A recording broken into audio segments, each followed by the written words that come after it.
ចំណេរកាលក្នុងសម័យទំនើបប្រទេសជាតិមានភាពហ៊ឺហារបស់របរប្រើប្រាស់ពេញនិយមមានទាំងឡានម៉ូតូទូរស័ព្ទដៃនិងគ្រឿងអេឡិចត្រូនិកជាច្រើនមុខ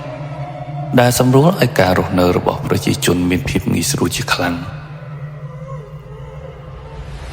បរិបទនៃការតុបតែងខ្លួនក៏មើលទៅស៊ីវិល័យហ៊ឺហាផងដែរចំណែកបរិបទនៃការរៀនសូត្ររបស់សិស្សនិស្សិតក៏កាន់តែមានភាពងាយស្រួលជាខ្លាំងផងដែរពោលគឺមានកម្មវិធីសិក្សាសម្បូរបែបនិងមានបរិក្ខារជំនួយគ្រប់គ្រាន់នៅក្នុងសាច់រឿងនេះយើងផ្ដោតទៅលើថ្នាក់សាកលវិទ្យាល័យតែប៉ុណ្ណោះដោយថ្លែងអំពីនិស្សិតមួយក្រុមដែលទើបតែបញ្ចប់ថ្នាក់បរិញ្ញាបត្រថ្មីពួកគេត្រូវបន្តដំណើរជីវិតតទៅមុខរៀងខ្លួនព្រោះត្រូវរកអនាគតរៀងខ្លួនប៉ុន្តែមុនពេលបែកគ្នាពួកគេក៏បានរៀបគម្រោងដំណើរកម្សាន្តមួយជុំគ្នាជាលើកចុងក្រោយដែលបានប្រជុំគ្នាថានឹងរើសយកទីកន្លែងកម្សាន្តមួយដើម្បីលំហែអារម្មណ៍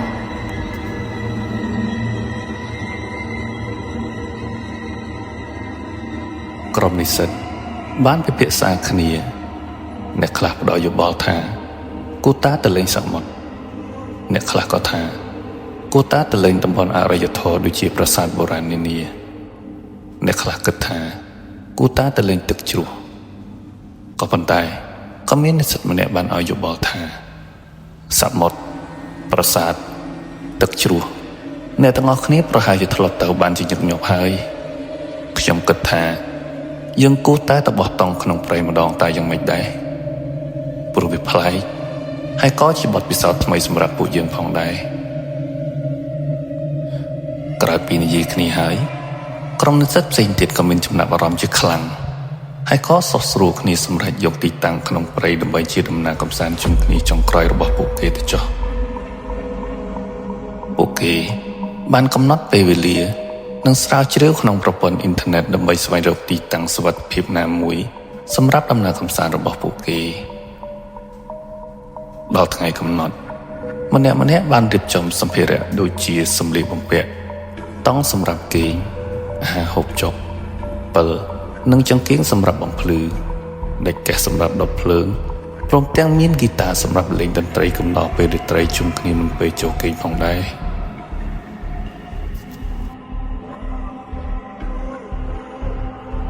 ក្រុមនិស្សិតបានចេញដំណើរពីភ្នំពេញឆ្ពោះទៅកាន់ខេត្តរតនគិរីនិងបានឆ្លងកាត់ភូមិដែលនៅជីព្រៃហើយក៏បានសួរនាំអ្នកភូមិអំពីទីតាំងភូមិសាស្ត្រផ្សេងផងដែរអ្នកភូមិបានប្រាប់ទៅពួកគេថាមានកន្លែងច្រើនណាស់ដែលស័ក្តិសមសម្រាប់ពួកគេប៉ុន្តែក្នុងនោះអ្នកភូមិក៏បានហាមឃាត់នៅទីតាំងមួយកន្លែងដែលជាទីតាំងស្ថិតនៅក្នុងព្រៃជ្រៅជាទីតាំងភូមិដែលគេបោះបង់ចោលហើយឥឡូវវាបានក្លាយទៅជាព្រៃសុបទ្រប់អស់ទៅហើយក្រុមនិស្សិតក៏បានធ្វើដំណើរទៅកាន់ទីតាំងដែលអ្នកភូមិណែនាំហើយបានរៀបចំបាក់តង់រៀបចំកន្លែងគេងនិងរៀបចំអាហារញ៉ាំជុំគ្នាលុះពេលយប់ក៏បាននាំគ្នាមកកាត់ភ្លើងនិងបំភ្លឺភ្លើងព្រមទាំងយកហ្គីតាមកលេងកំដរនិងច្រៀងលេងជុំគ្នាដោយភាពសប្បាយរីករាយជាមួយនឹងការទទួលទាននៅគ្រឿងស្រវឹងផងដែរដែលជាយប់នោះគឺជាយប់ដំបូងសម្រាប់ពួកគេ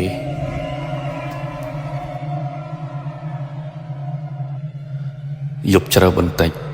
សមាជិកនីមួយក៏បានចូលសម្រាកម្ដងម្នាក់នៅសល់តែនិស្សិត3នាក់ដែលមិនទាន់ចូលសម្រាប់ភ្លាមនោះទេ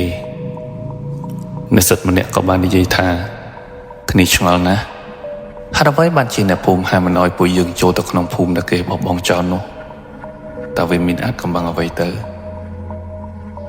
និស្សិតម្នាក់ទៀតក៏បានលើកឡើងថាមែនហើយខ្ញុំក៏ឆ្ងល់ដែរពុំដូចនោះទេស្អែកពួកយើងគួរតែសាកល្បងចូលទៅក្នុងភូមិនោះបន្តិចទៅចង់ដឹងថាមានអ្វីឲ្យប្រកបគិតស្រេចទាំង3នាក់ក៏បានចូលសម្រាប់ដោយគិតថាព្រឹកស្អែកនឹងមានគម្រោងចូលទៅកាន់ភូមិនោះតែម្ដងគឺទៅតែ3នាក់ប៉ុណ្ណោះព្រលឹមព្រឹកព្រៀងព្រះសូរ្យាចាប់ផ្ដើមរះពីទិសខាងកើតបណ្ដាឲ្យសពសត្វនានាភ្ញាក់អំពីការតន្ត្រីអំពីដំណេកថ្លែងពីនិស្សិត3នាក់ ដែលបាននិយាយគ្នាអំពីគម្រោងការពីយុគក៏បានប្រាប់តនិស្សិតផ្សេងៗថាអ្នកទាំងអស់គ្នាចូលត្រឡប់ទៅភូមិវិញមុនពួកខ្ញុំចុះពួកខ្ញុំមានគម្រោងចង់ទៅមើលភូមិដែលគេទុកចោលបន្តិចឮហើយនិស្សិតផ្សេងទៀតក៏បាននិយាយថា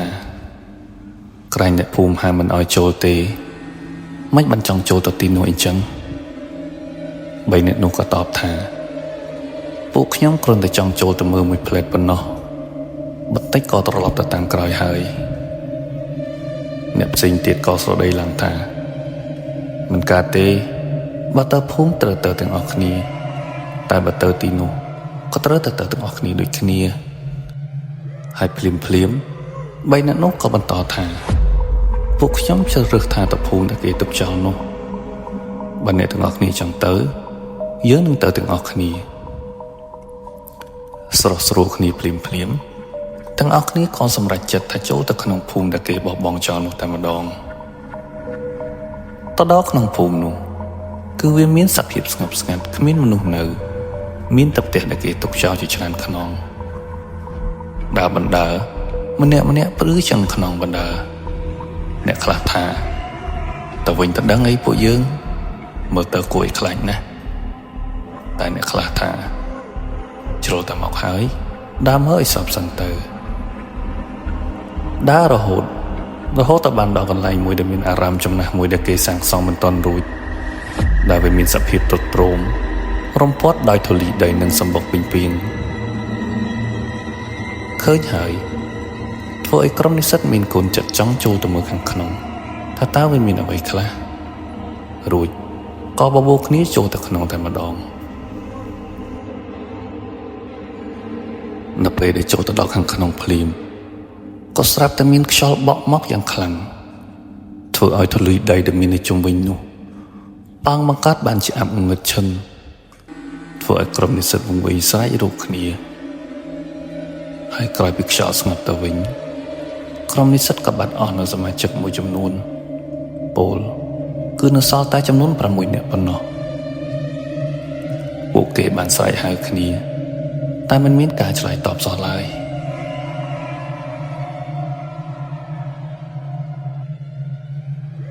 តើវានឹងមានរឿងអ្វីកើតឡើងបន្តទៀតសូមរងចាំសម្រាប់នៅវគ្គទី2ដែលជាវគ្គបន្ត